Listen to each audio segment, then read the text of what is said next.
এখানে আমরা অ্যাডভান্সে blossom algorithm দেখব, যেটা টাইম কমপ্লেক্সিটি হচ্ছে ও অফ ইভি স্কোয়ার, যেখানে ই হচ্ছে আমার নাম্বার অফ এজেস আর ভি হচ্ছে আমার নাম্বার অফ ভার্টিসেস। এখানে আমাদের অ্যাডভান্স ব্লসম অ্যালগোর লক্ষ্য বা এম হচ্ছে যে কিভাবে আমরা ম্যাক্সিমাম ম্যাচিং বার করতে পারি কোনো গ্রাফের মধ্যে। তো ম্যাচিং কাকে বলে? ম্যাচিং হচ্ছে কোনো একটা গ্রাফের মধ্যে সাবসেট অফ এজেস যেখানে দুটো এজ কখনো একটা ভার্টেক্সকে শেয়ার করবে না। যেমন আমরা এই গ্রাফটা দেখছি, গ্রাফের মধ্যে আমরা এই যে কালো যে আমরা মার্ক করেছি এজগুলোকে, সেইগুলোকে আমরা ম্যাচিং বলতে পারি, কারণ এই কারেসপন্ডিং দুটো যে এজ আছে এই দুটো সেম ভার্টেক্সে শেয়ার করছে না। আর যে ভার্টেক্সগুলো আমার এখানে ম্যাচিংয়ে আসছে না সেইগুলোকে আমরা নট ম্যাচড বলছি। তো এবার আমরা অগমেন্টিং পাথে আসি। অগমেন্টিং পাথ হচ্ছে এমন একটা alternating sequence of matched and unmatched edges, যেটার মধ্যে আমাদের ফার্স্ট অ্যান্ড লাস্ট যে ভার্টেক্সটা আছে সেটা আমাদের এক্সপোজ থাকবে, মানে কোনো কিছুর সঙ্গে কানেক্টেড থাকবে না।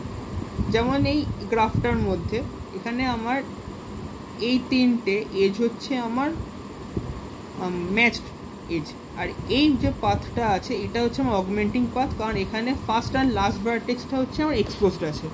তো আমরা এই অগমেন্টিং পাথটা কেন ইউজ করি? আমরা এই অগমেন্টিং পাথটা ইউজ করি হচ্ছে কারণ এটার সাহায্যে আমরা যে ম্যাচিং আছে সেটাকে আমরা ইমপ্রুভ করতে পারি, কারণ এটা আমার অপটিমাল ম্যাচিং এখনও নয়, অপটিমাল ম্যাচিং আরও বাড়তে পারে। যেমন আমরা এখানে ম্যাচিংটাকে আমরা বাড়িয়ে এখানে 4 করেছি, এখানে ইনিশিয়ালি 3 ছিল। তো এখানে এটা কীভাবে করছে? এখানে হচ্ছে অগমেন্টিং পাথের মধ্যে যে সেট অফ ম্যাচড আর আনম্যাচড এজগুলো আছে এইগুলোকে আমরা সোয়াপ করতে পারি। সোয়াপ মানে এখানে আমরা যে ম্যাচড এজ আর নন ম্যাচড এজগুলো আছে সেইগুলোর আমরা পজিশনকে অল্টারনেট বা সোয়াপ করে দিতে পারি, তাহলে আমরা এক্সট্রা ম্যাচিং পেতে পারি। তো এইটা আমাদের অ্যাডভান্স যে ব্লসম অ্যালগরিদম আছে সেটা করতে সাহায্য করে। কিন্তু এখানে একটা প্রবলেম আছে, সেটা হচ্ছে যেমন এই ধরনের একটা এক্সাম্পল আসতে পারে, গ্রাফ আসতে পারে, এখানে আমাদের ম্যাচিং কিন্তু এখনও ম্যাক্সিমাম নয়, কিন্তু যে অগমেন্টিং পাথটা আছে সেটা আমাদের শর্টেস্ট পাথের থেকে বড়, তাই আমরা অগমেন্টিং পাথটাকে ম্যাক্সিমাম করতে পারছি না, কারণ এখানে প্রবলেম হয়ে যাবে। তো এখানে কোন পার্টটা প্রবলেম করছে? যে এই পেন্টাগোনাল যে পার্টটা আছে এটাকে বলে হচ্ছে ব্লসম। ব্লসম কাকে বলে? এখানে হচ্ছে এই অল্টারনেট এজেস আছে যেটার সাহায্যে আমাদের অড সাইকেল ক্রিয়েট হচ্ছে এই পার্টটার মধ্যে, আর এই পেন্টাগনের সাথে একটা এক্সট্রা এক্সপোজড ভার্টেক্স জুড়ে আছে যেটাকে বলে হচ্ছে স্টেম।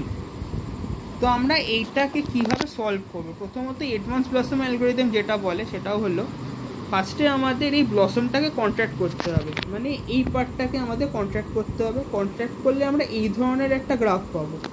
এবার এই গ্রাফটার মধ্যে আমাদের অগমেন্টিং পাথ আবার বার করতে হবে, set of matched and unmatched edges alternatively. তো আমরা এখানে এইভাবে বার করতে পারি, এটা একটা ম্যাচড এজ, এটা একটা ম্যাচ, আর এটা হচ্ছে একটা নন ম্যাচড এজ। তো এটা হচ্ছে আমার একটা অগমেন্টিং পাথ হচ্ছে। এরপর আমাদের এই ম্যাচিংটাকে আমাদের ইমপ্রুভ করতে হবে, তার সঙ্গে আমাদের ব্লসমটাকে আবার এক্সপোজ করতে হবে। সেটা আমরা কীভাবে করতে পারি? আমরা আবার এই যে